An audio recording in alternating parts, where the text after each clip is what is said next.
Bom, agora que a gente viu a distância entre todos os tipos de elementos possíveis que a gente poderia calcular, existe um último cálculo de distância que a gente pode fazer, que é quando a gente tem atributos mistos.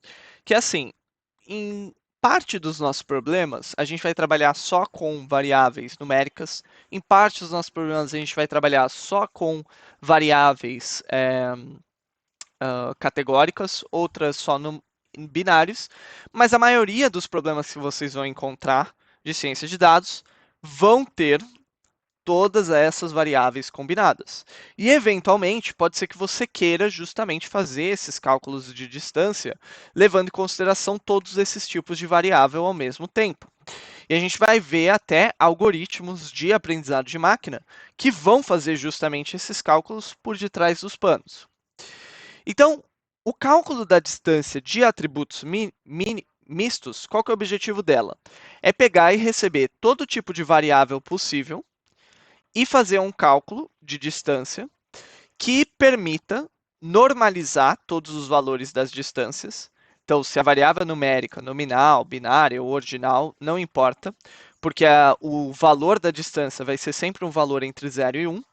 E aí eu vou combinar essas distâncias de tal forma que eu chegue numa distância para dois elementos quando eles têm vários tipos de atributos. Então vamos mostrar isso sendo feito. Vou pegar aqui, fazer uso das várias colunas que a gente pegou. Então a gente tem um conjunto de colunas numéricas. Então eu vou colocar aqui, essas são as minhas colunas numéricas. A gente tem um conjunto de colunas binárias, que está aqui. Então, essas são as minhas colunas binárias. E a gente tem as minhas colunas nominais, que estão aqui. Eu não tenho colunas de string, apesar de se eu quisesse, eu poderia fazer a distância entre o nome das escolas aqui, mas geralmente, na maioria dos contextos, isso não faz tanto sentido. A gente geralmente não inclui distâncias mistas, na verdade isso aqui é num, e aqui é in. Opa, desculpa, aqui é nominal e aqui é in. Confundi todos os nomes. Daqui eu tenho as minhas várias colunas. Então eu vou pegar aqui uma cópia do meu data frame, porque eu não quero mudar o original, porque eu tenho que criar as minhas colunas ordinárias aqui, que a gente viu mais ou menos como era o processo. Então, para cada coluna, nas minhas colunas numéricas, eu vou assinalar uma nova coluna ordinária, que eu vou fazer assim, que vai ser ordem underline a coluna C, e essa coluna ordinal vai ser que cut ordinal, não ordinária, tá? Ordinária é outra coisa. Duplicates equals drop. E aí a gente tem que fazer aquele dicionário mapeando, né, as categorias. Porque aqui, para a gente fazer esse cálculo da distância, a gente vai ter que fazer aquele cálculo do ranking que a gente fez antes. Então aqui são as minhas categorias, range, lane desse cara aqui, copiar e colar. E aí eu tenho que fazer esse assinalado aqui de novo, só que agora eu vou substituir esse cara aqui, e dividir pelo len de m-1. E aí a gente tem que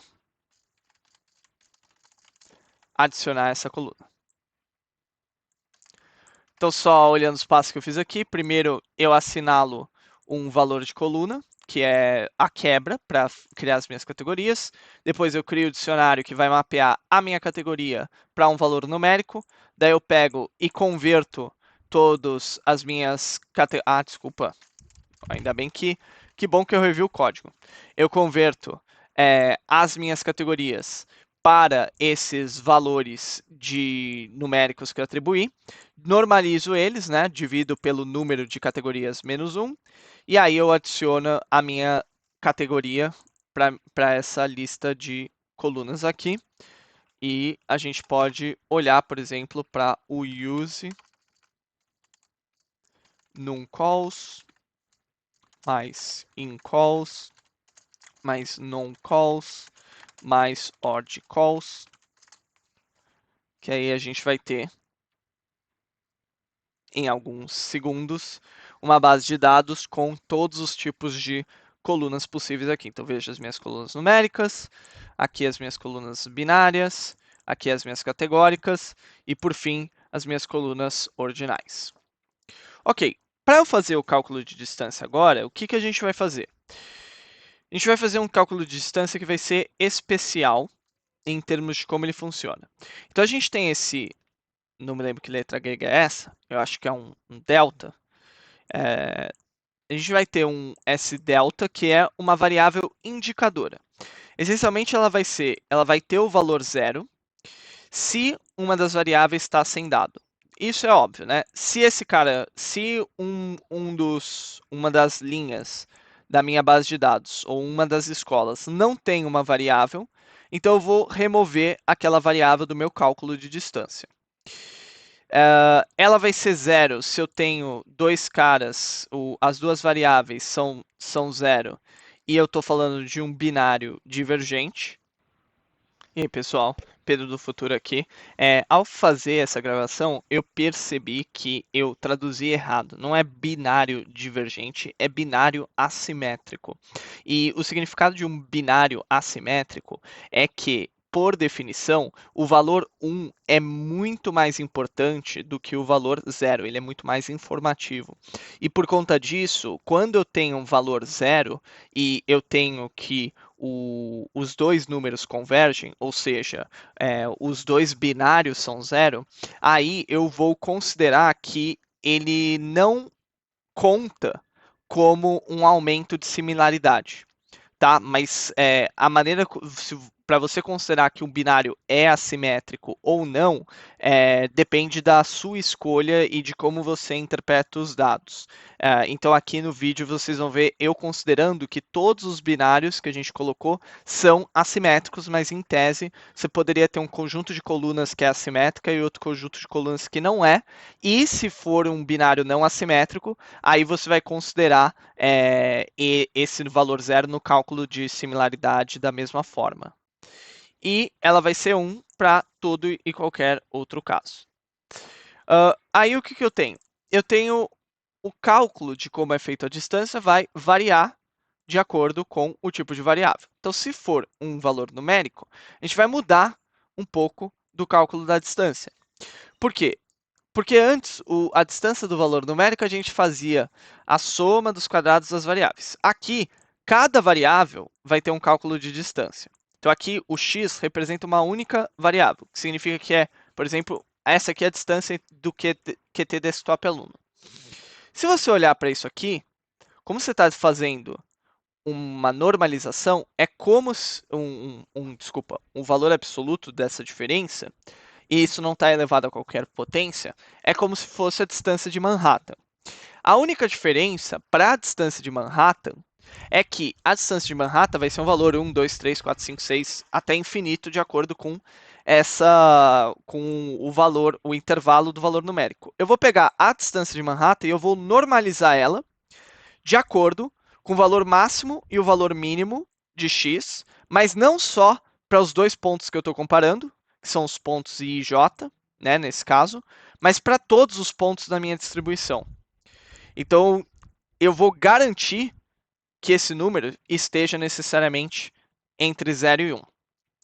Se o número for nominal ou binário, a gente vai fazer aquela distânciazinha que é da comparação dos valores.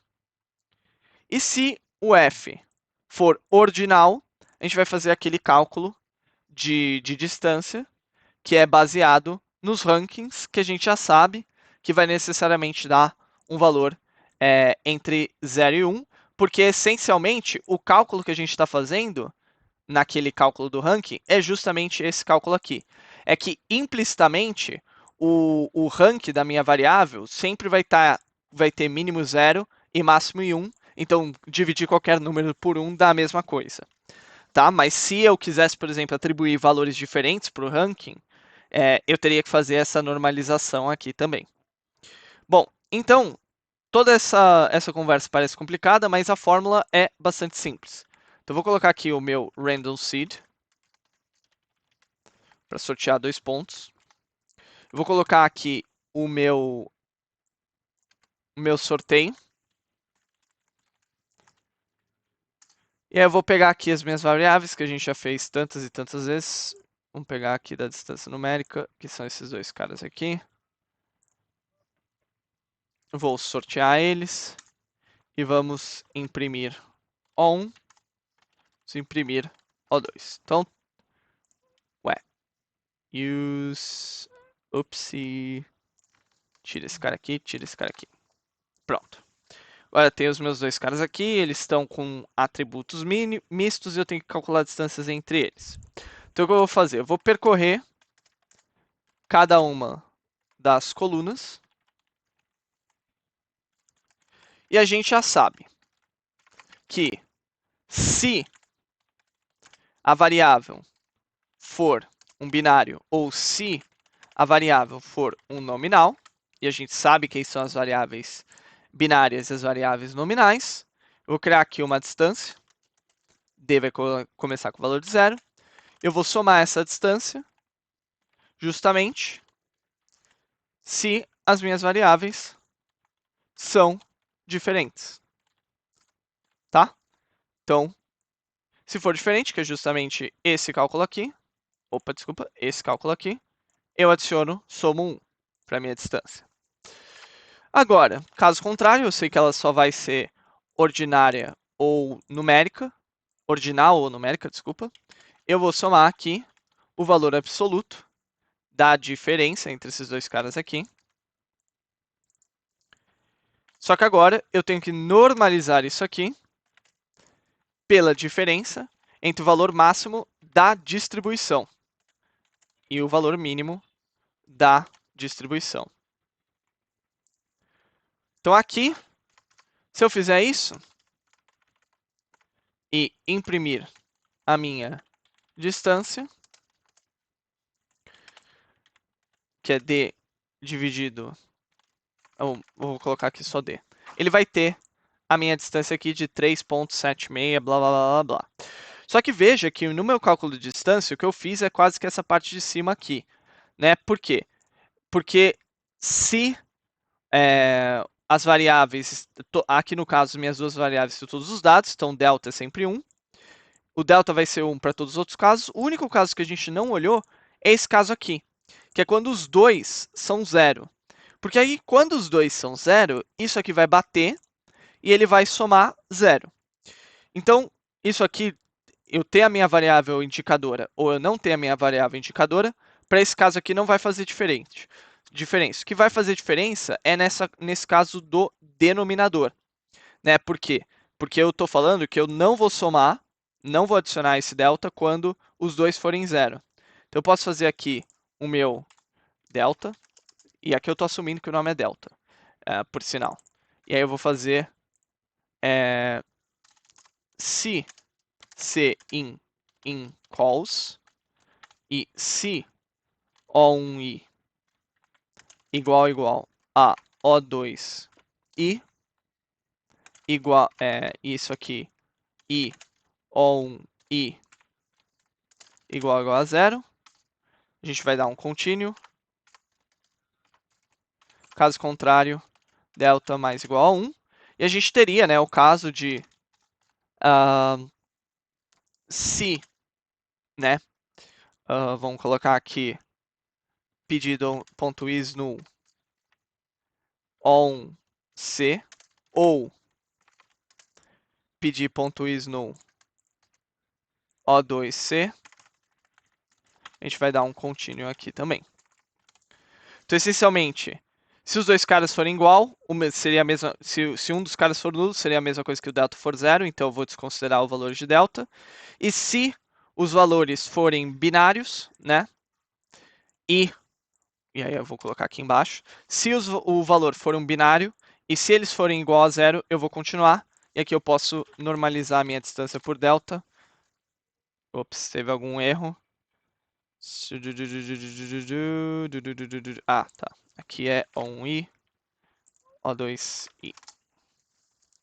Então aqui tá aqui a minha distância normalizada, né, com esse cálculo completo aqui. Por sinal, a gente pode olhar para as colunas que tem na minha base, que a gente escolheu, que é justamente essa definição aqui. Esses dois caras têm essa distância de 0,23 quando eu considero todas as colunas. Isso é legal para a gente poder considerar várias e várias colunas, e a gente vai ver isso de novo aparecendo nos problemas de clusterização, né, quando a gente for fazer justamente esse cálculo é, a gente vai utilizar esse cálculo de distância com atributos mistos.